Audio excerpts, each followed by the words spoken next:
Did you ever wonder how a real consultant would do in a real case interview? That's what you're gonna see today. I'm Julio, an ex-Bain consultant, and today in this video, I'm gonna interview Bruno, an ex-McKinsey consultant. I'm gonna use a case that is very similar to one I got in the last interview of my final round at Bain. And at first glance, it's just a simple profitability case where the interviewer just wants to see if you can build and analytically work with a profit tree. But in reality, it's not. I've used this case for coaching hundreds of times, and I'm confident to say only probably 3 out of 10 candidates can actually do an offer deserving performance at their first try. But enough chit chat already. Let's get to the case and see how Bruno deals with it. So, your client is a automobile manufacturer in the United States, Okay. and they have faced within the last 5 years a profitability decrease. Mm-hmm. Their profitability has decreased from 5 to 2.5%, while the competitors' average rose from 3.5% to more than that. Nowadays. Yeah, So we're at 2.5. and competitors are above 3.5. Okay. You've been hired to help them restore their profitability over the next 2 years or so. Okay. How would you help them do that? Okay. Great question. So, couple clarifying questions. First, did our competitors' profitability has decreased as well? Our competitors' profitability has increased Has increased to 3.5. from 3.5 to something that we don't know. Oh, okay. So they used to be at 3.5, lower than us because we were at 5, Yeah, and they have increased their profitability while we have decreased. that's right. Okay, that's interesting. It doesn't seem like it's an industry-wide problem, right? It does not. Another question: are we a regular auto manufacturer? Is this global? Are we luxury cars or just mass market? We have all kinds of cars, all Okay. kinds of brands within our manufacturer. We do sell only in the United States. Okay, so we're just in the United States. Yeah. Okay, that sounds good. So, the first step that I would do to solve this problem is to find out if this is a revenue problem or a cost problem. And if we have data on that, I'd like to get that now, just so I can focus on the right branch, or I can develop my issue tree better, whichever you prefer. Okay, we do have data on that. So Okay. our revenues have increased from 21 billion to 22.5 billion dollars, 22.5, okay. while our costs have increased from 20 billion dollars to 22 billion dollars. Okay, so it does seem like a cost problem. Just to confirm that it is a cost problem, how's our pricing, our average price per car, doing? And I'm asking this because it could be that our revenues have increased because we have dropped prices, increased volume sold, and this raising costs is just to reflect the increase in cost to make more cars. Okay, that makes sense. Our price has stayed the same from $30,000 to $30,000 per car. On average. On And average, yeah. did the mix of products change? Because maybe the average is the same, but we're selling more sports cars for a lower price. And Yeah, this, good question. So not really, no. okay, Yeah, the mix hasn't changed. okay, so we don't have a pricing problem, which means that we don't have a revenue problem. That's right. So we need to explore costs better. And Okay. what I do now is to understand the cost structure of this company Mm-hmm. and get a cost breakdown to see which cost has increased. Okay. Okay, and I see here there are direct costs and there are indirect costs. Mm-hmm. I believe this is how most manufacturers would categorize those costs. Okay, yeah, that makes sense. Within the direct costs, there are fixed and variable costs. I believe all indirect costs are fixed. And yeah, I'd like to know the cost breakdown. So within variable, there would be parts, there would be energy, there'd be labor for manufacturing, and perhaps, yeah, sales would be indirect. And then within fixed costs, there is the factory, right? Is there any direct cost that I'm missing? Okay, well, that's pretty close, but we do have a cost breakdown that our client uses. Okay, so and you can use that just as well. wasted time. Yeah, that's okay. We can go with materials costs, Okay. So, labor costs, uh-huh. factory-related costs, Okay. and other costs, so the indirect costs. Okay. Great. So no energy. Yeah. Okay. Sounds good. And what happened to these costs? Okay. So materials costs have gone from 50% of total costs Okay. to 52% of total costs. Okay. Labor costs have stayed stable at 20%. 20 before and 20% afterwards. Yeah, that's right. And of course, the total has increased because total costs have increased. Yeah, that's right. And both factory costs and indirect costs have decreased from 15 each to 14 each. Okay, so it went from 15% to 14 percent. Okay, that sounds good. So just to get it seems like the problem is on materials. Okay. I just want to tie back to the 2 billion cost increase just to see how much of that was caused by materials. So before we had 50% of 20 billion, so we had $10 billion. Yeah. And now we have 52% of 22 billion. So if this were 50% of 22, would have been $11 billion. Yeah. Now we have 2% of 22, which is 0.44 billion, right? So 1% would have been 0.22 billion, 2% Okay, yeah. is 0.44. So now material costs is at 11.44 billion, right? So we have increased 2 billion total costs, Mm-hmm. and we have increased 1.44 billion. So that's a 75%. Material costs represent roughly 75% of the total cost increase. Okay. So I'm gonna focus on materials because it represents most of the cost increase, because it's the line that has gained, the cost line that has gained most share. Mm-hmm. And then if you can't solve the cost problem and the profitability problem through material costs, we're gonna come back and work on labor, indirect and fixed. All right, that makes sense. Okay. What do you want to do? So I wanna investigate why material costs have increased. And what do you think? That's a good question. So let's think of the possibilities here. Why has material costs increased?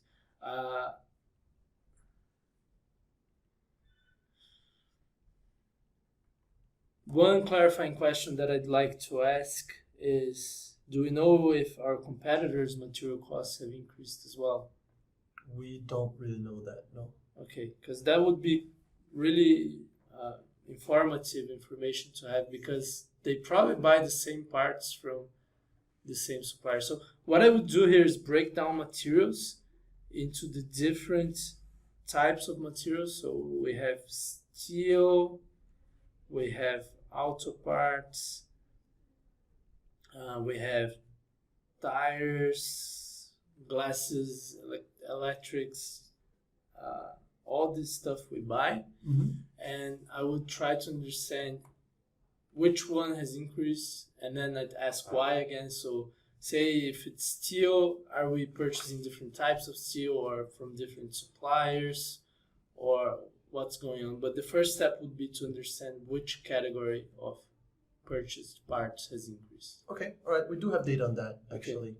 So our materials are broken down into auto parts, steel, plastics, and others. Okay.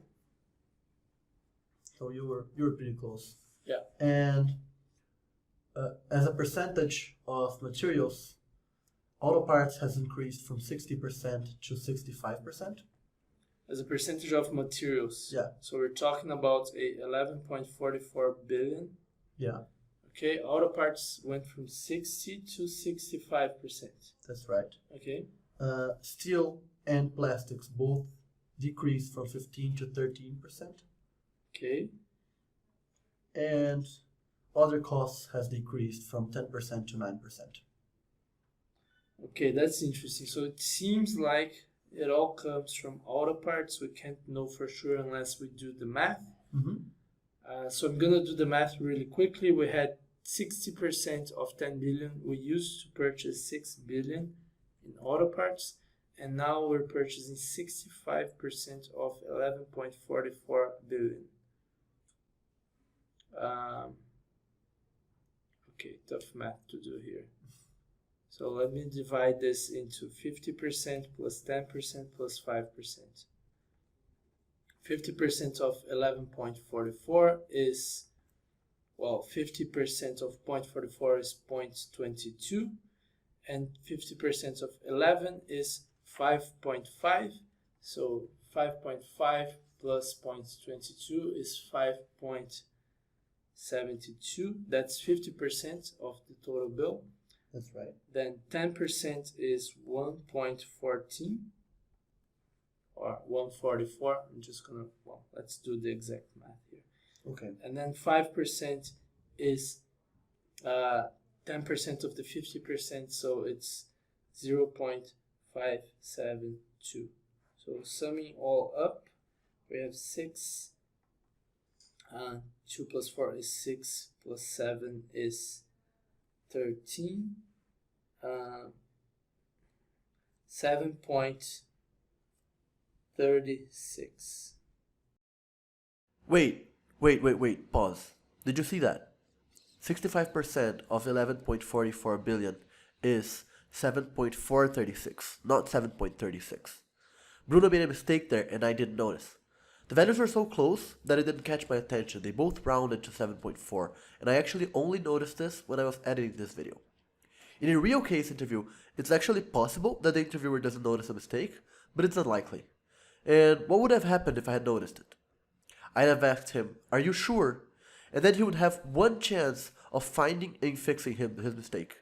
If he did, he'd be fine. No big deal. If he didn't, then he'd be in trouble. Is that right? Yeah, that's right. Okay. So we went from 6 billion to 7.36, which is an increase of 1.36 1.36 billion. So not all costs from materials increase come from auto parts, but the vast majority of it. We're comparing 1.36 billion to 1.44 billion total material increase. So let's focus on auto parts. We need to understand why auto part costs has gone up. Do we have any information on what happened to our suppliers, the types of parts we buy, or something in the supply chain? Not at all. What do you think?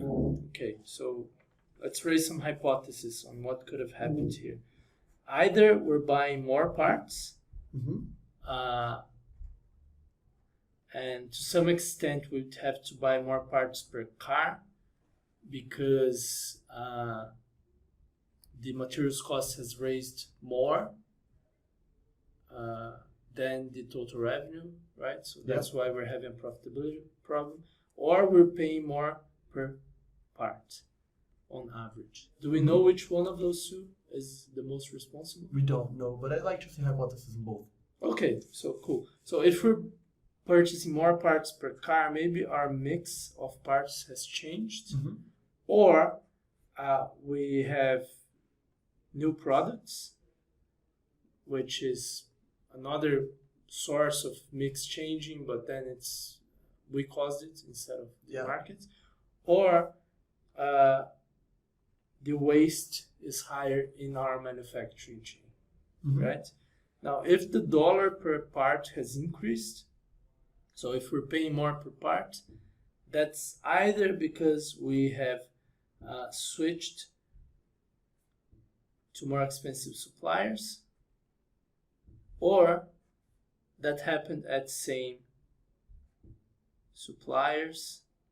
And if it did happen in the same suppliers, then either they're making more money, so their margins up, or their costs are up and they're sending their costs to us. Okay, why would they be making more money? Perhaps because I'll give you some ideas within here. Maybe they have bought one another and now they're more concentrated and we can't really bargain with them. Or they have created switching costs, so we can't change suppliers, maybe the tooling of the equipment, or they have patents of certain parts designs. It could also be that we are getting really poor in negotiation. So maybe we've changed our purchasing force or our CPO, and our guys are not doing a really good job negotiating these parts. Okay, all right, I can believe that. Okay, and now, as it turns out, the problem is that workers of auto parts manufacturers in the USA have become recently unionized. Okay. And this has caused a large increase in labor costs, with salaries and benefits increase.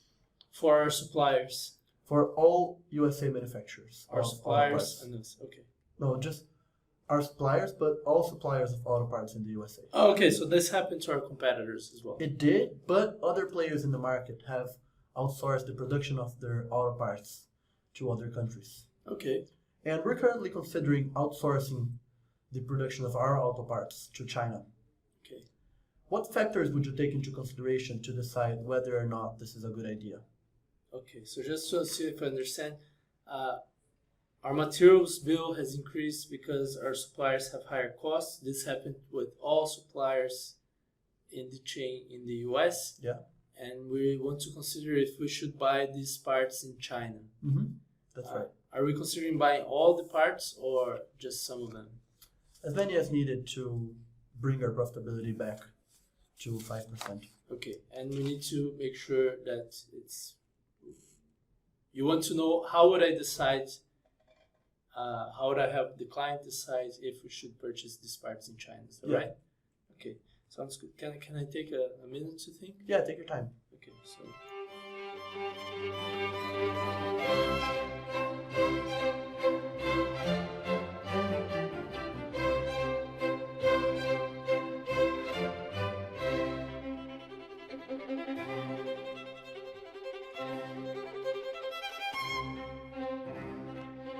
Okay, so I would consider 5 different factors to see if we should outsource or actually import parts from China instead of buying them from American suppliers. The first one is if it's actually going to be cheaper. If it's not going to be cheaper in China for some reason, I don't want to do that. Yeah. The second one is if it meets the quality standards that we expect. Okay. Because otherwise we're going to lose the quality of our product, and this is probably not acceptable. Yeah. The third thing is, can we have a predictable supply chain if we bring parts from China? Right? It doesn't make sense to get cheaper products, but then have manufacturing more expensive or having the factory stop working and so on. Yeah. The fourth factor I'd look at are other risks that are not considered in the previous 3 buckets. And finally, if there aren't better alternatives, because maybe all these boxes check for China, but then there are better alternatives. So let me explore in a bit more detail. Regarding cheaper, are the parts going to be cheaper? The way I'd answer this question would be to answer 3 questions. The first is to figure out the cost of the parts there in China. The second step would be to consider what are the fixed costs in developing new suppliers. So it will cost something to have them make the parts and learn to make our parts at our quality standards. And the third thing is, what is the cost to bring parts from China to the US? And then there's all the shipping parts, the tariffs, the exchange rates, and so on. Okay. Also, there's a fourth factor which I didn't include here, but we will probably need some operation there. Some people checking the suppliers and visiting them and so on. Regarding quality, I would try to understand what is the manufacturing expertise of these suppliers, what are the quality controls that they do, and can we trust them? And then also I'd like to see prototypes of our parts just to see if this actually happens in real life, or if it's all theoretical. On paper, they're really good, but Yeah, okay. Regarding the predictable supply chain, I'd look at three factors as well. The first is the import issue. How is the process to import parts from China? How predictable is it? How much lead time do you need to order these parts, and can we work with these types of lead times? Okay. So assuming the supply chain is predictable, what are the steps and the times of that process? The second factor is geopolitics. Are there geopolitical risks that can make us, not receive parts for a whole month? And then what should we do about it? Okay, yeah. Do we just close down the business? Mm-hmm. And the third thing is something that would decrease the risk in the supply chain, which is inventory. How much should we raise inventory? How much can we raise inventory to mitigate these risks and these uncertainties? And if so, how much is it going to cost? And again, this brings us back to the cheaper point up there. Okay. Now, some other risks to consider. One of them is intellectual property. Can we trust our blueprints to these Chinese suppliers? I know some of them have had trouble in other industries in the past. Are we willing to risk our designs with them? And if so, which designs? Okay. And this enters a broader picture, which is probably the next step of this analysis. If we choose to send our parts to China, which parts? Probably not all of them. Yeah, that makes sense. But that's a next step. The second risk that I would emphasize here is the media or the public perception. We're going to be responsible for, taking jobs out of America, having some suppliers bankrupt. We use Chinese parts in our cars. Yeah. Is it possible that we will lose market share doing that? I know our competitors are doing, but maybe we're gaining some sales because we're the guys who, trust American suppliers and give Americans jobs and so on. We need to try to size the impact of that. And the third class of risks that I'd look at here is the operational risk. So, and this includes supply chain, demand, all the other things, but is it possible that we cannot get parts in a certain situation because of language barriers? Is it possible that a certain event causes the parts not to work well? So all the predictable things that we had looked at in the quality, in the supply chain factors, what if they become unpredictable? These are risks. Okay, yeah. Okay. And finally, I'd look at alternatives. So we can develop American suppliers to make them cheaper again. Maybe renegotiate with the union, because if they have caused our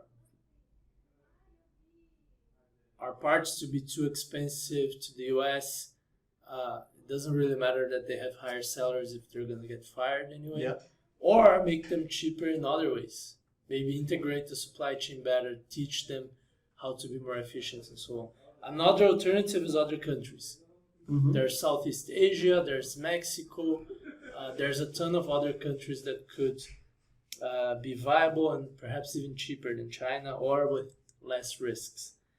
And then the other one is, are there certain parts that we can internalize and manufacture them within our company? So this could make them cheaper, more predictable. And I try to evaluate these alternatives just to see if there's any one of them that's better than China. Okay. All right, that's it. That was pretty good. Okay. I'm not going to ask you for a recommendation here because I didn't give you any Any data data, of any kind, so you can't really say anything. But the CEO really liked your analysis, and he's going to take it into consideration. He might come back to you with some data in the future. Wait for it. Okay, sounds good. Do you think I did a good job in this case? Yeah, you did. What do you think I did best? What do you think I did I could have done better.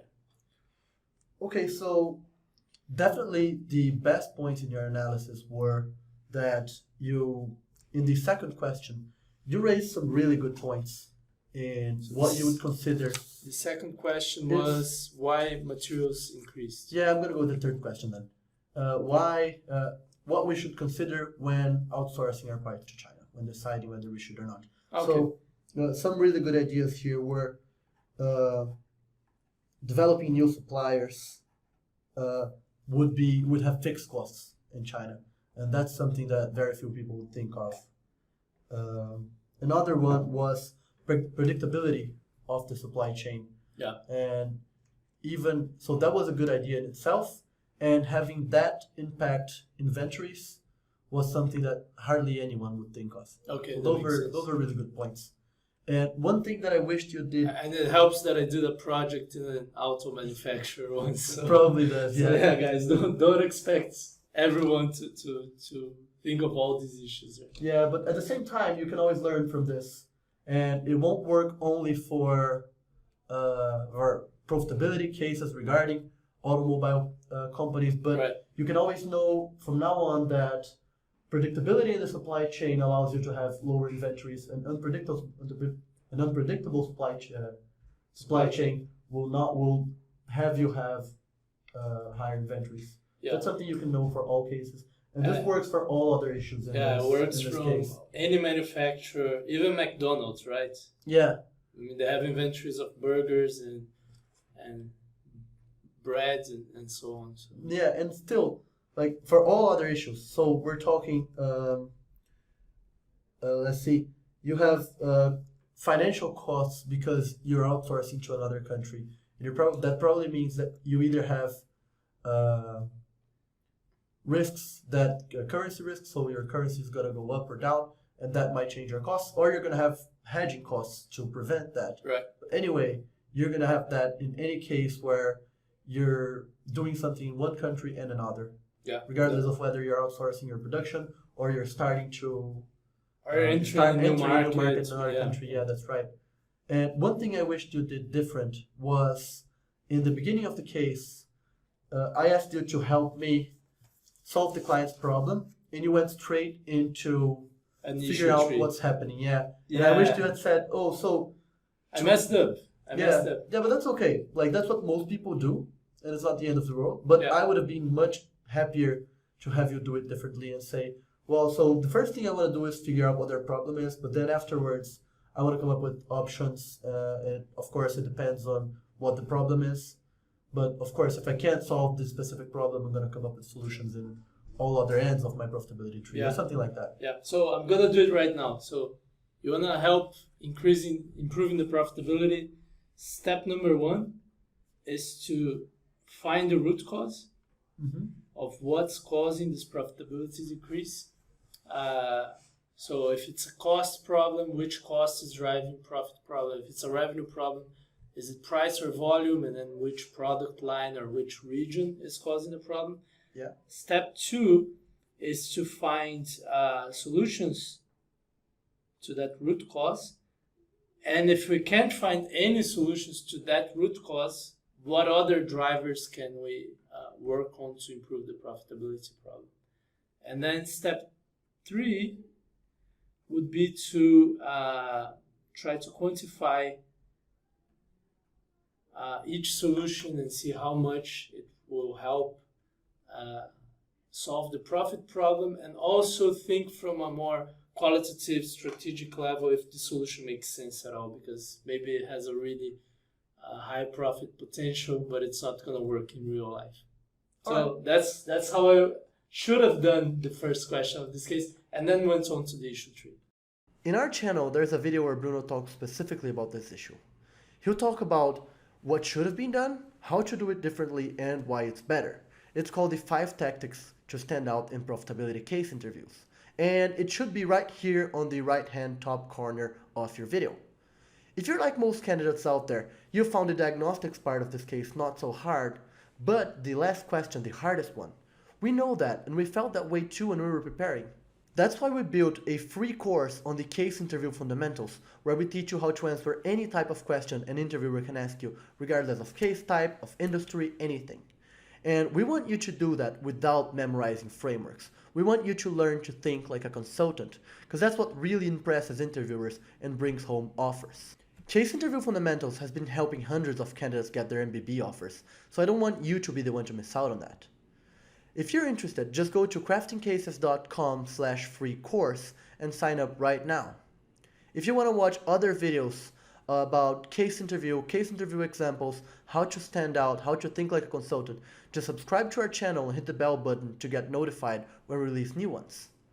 And finally, if you like this video, you're probably also going to like the other one that's on your screen, where I interview Bruno with a McKinsey-style case, a tougher one, harder than this one, that you could probably find in a first or final round in McKinsey, Bain, or BCG. Okay, I hope you like this one, and I'll see you in the next video.